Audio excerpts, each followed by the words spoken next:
विष्णु पुराण चतुर्थंश पहला अध्याय वैवस्वत मनु के वंश का वर्णन। श्री मैत्रेय जी बोले, हे भगवान, सत्कर्म में प्रवृत्त रहने वाले पुरुषों को जो करने चाहिए उन संपूर्ण नित्य नैमित्तिक कर्मों का आपने वर्णन कर दिया। हे गुरु, अपने वर्ण धर्म और आश्रम धर्मों की व्याख्या भी कर दी। अब मुझे राजवंशों का विवरण सुनने की इच्छा है, अतः उनका वर्णन कीजिए। श्री पराशर जी बोले, हे मैत्रेय, अब तुम अनेकों यज्ञकर्ता, शूरवीरों और धैर्यशाली भूपालों से सुशोभित इस मनुवंश का वर्णन सुनो, जिनके आदि पुरुष श्री ब्रह्मा जी हैं। हे मैत्रेय, अपने वंश के संपूर्ण पापों को नष्ट करने के लिए इस वंश परंपरा की कथा का क्रमशः श्रवण करो। उसका विवरण इस प्रकार है। सकल संसार के आदि कारण भगवान विष्णु हैं। वे अनादि तथा ऋक् शाम यजु स्वरूप हैं। उन ब्रह्म स्वरूप भगवान विष्णु के मूर्त रूप ब्रह्मांडमय हिरण्यगर्भ भगवान ब्रह्मा जी सबसे पहले प्रकट हुए।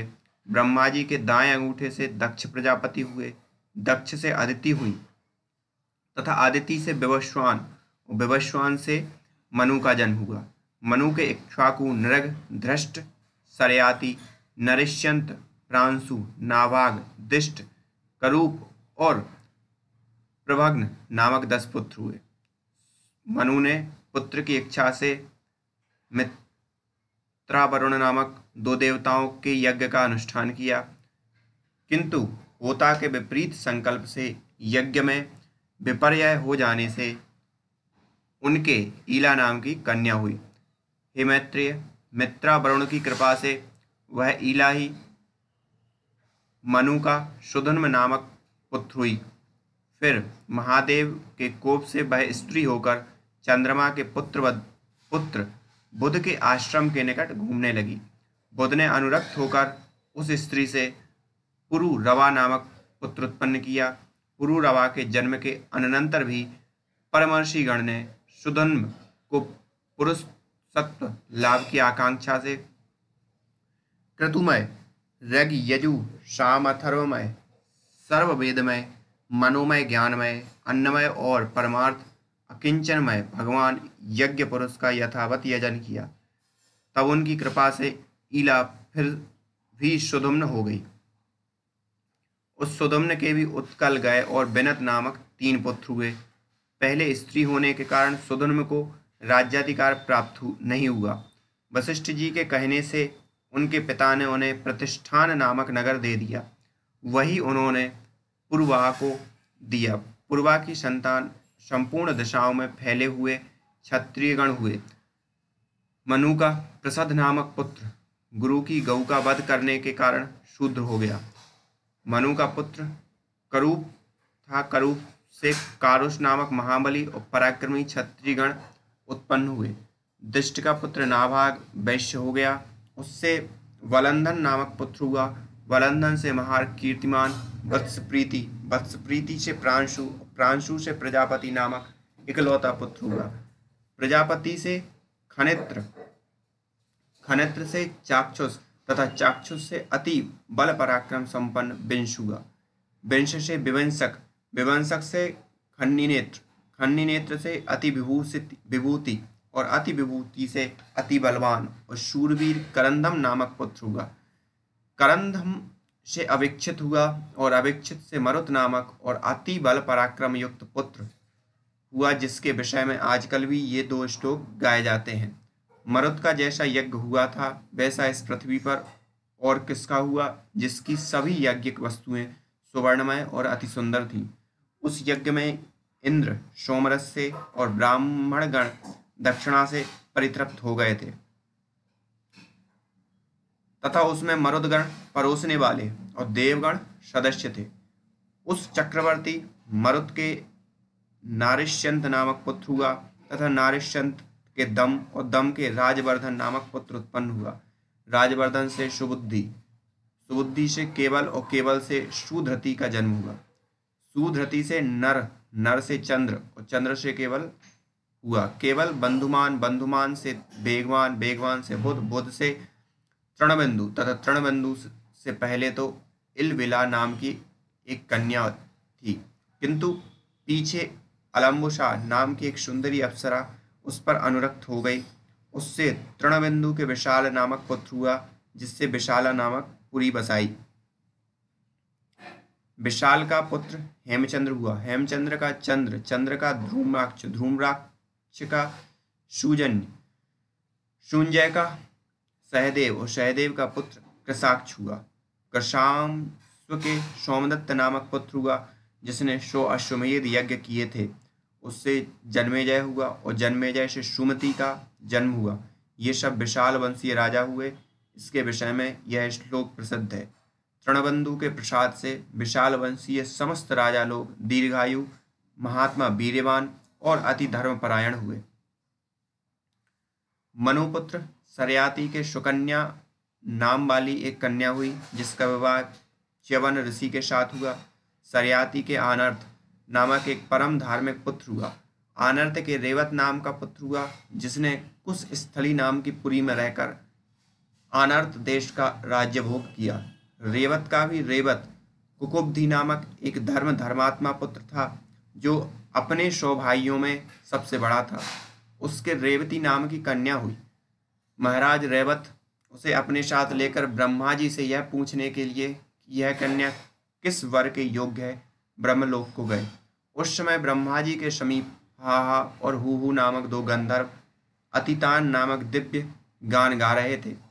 वहां गान संबंधी चित्रा, दक्षिणा और धात्री नामक त्रिमार्ग के परिवर्तन के साथ उनका विलक्षण गान सुनते हुए अनेकों युगों के परिवर्तन काल तक ठहरने पर भी रेवत जी को केवल एक मुहूर्त ही बीता सा मालूम हुआ।